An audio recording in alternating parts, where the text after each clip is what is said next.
Lamjing Meira oiramba Robinhood leikidabagi tararak Suba Ningshing Thouram lakliba July gi tang nipa lebak popa numita pangthoknaba sem saba pumnamak loikre. Hairiba Thouram asida mipung khudingmakna saruk yanaba JCILPS ki maikaidagi paujel pirakli. ILP ki women wing ki convener oina hauji ai thau pujari akhoina ngasi chathajari ba tauribasi Lamjing Meira ichai bungo isu haiba tare Robinhood ki damakta pangthu ibasi chahi leptana pangthok chara ibasi asidaida kari haini akhoi si ang tararak suba function sida akhoi laibak miyam haibadi Manipur ireisa sida arapa amasung anakpa thibidana sigi July na 18 July 8 July se mipong khuding mangna ne lay manam katpa hay mana amasung ama katpada saruk yabiu kumsi se matam si nongju thaga oibane aduna kano tawdana function se akhoi chathajararoi lay oi na katpa sida lay katpa sida Manipur miyamgi anakpa amasung arapa thidana civil society haibadi club Meira khuding mangna ne isa ibungo Robinhood ki lay katpa function lasida saruk yabiu haiba appeal simsu tawjaningi aduga aikoina chathajariba se isagi irannaigi nachade laibak miyamgi ni Lamjing Meira Robinhood na thawai thakribado maranaigi nate miyamgi satra khunaigi oina mabu Lamjing Meira haiba mingthon se Manipur miyamna praja miyamna pikraba isu ibungoni aduga press ki print media ki khuding magna su hairi base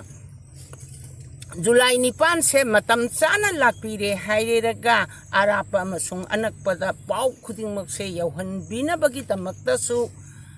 ILP ki women wing ki convener na hanna appeal tawjari punamak ase yengbire haireraga matam chana saruk yamina si haiba wafam se miyam ta thamjari ai ming md khagubin sha mojing mayum ko convener JCILPS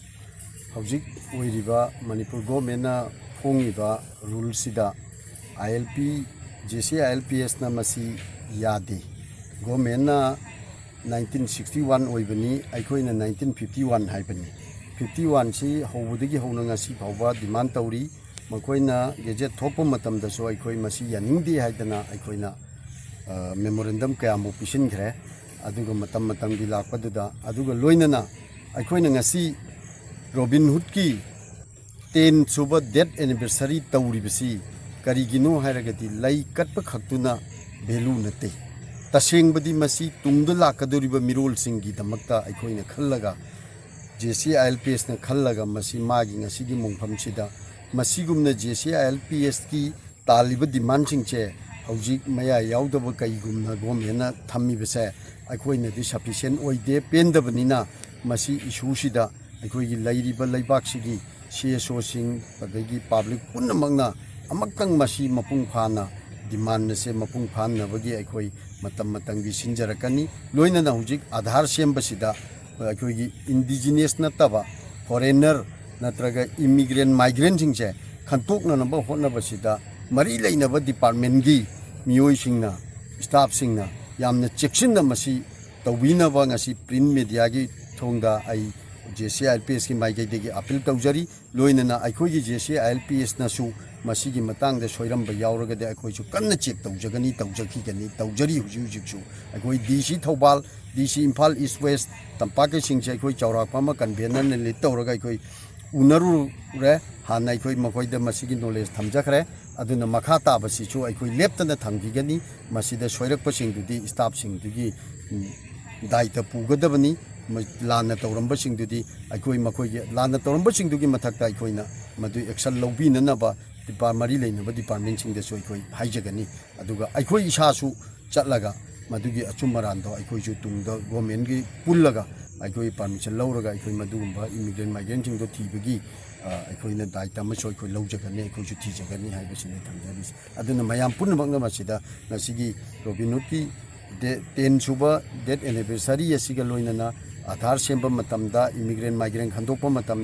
अगी लेकायद club organisation मधुगी शक्ति मकोई लेकाय लेकायद लेबसिंगदुना खंगनी लेकाय लेकायद लेबसिंगदो अगी मिगी इपा इचा थीदना असेंबा immigrant migrant सिंगदुदे इसा इसाना openly sacrifice तौरगा खंतोक मिनसे हाइबसिमसु I appeal तौजरी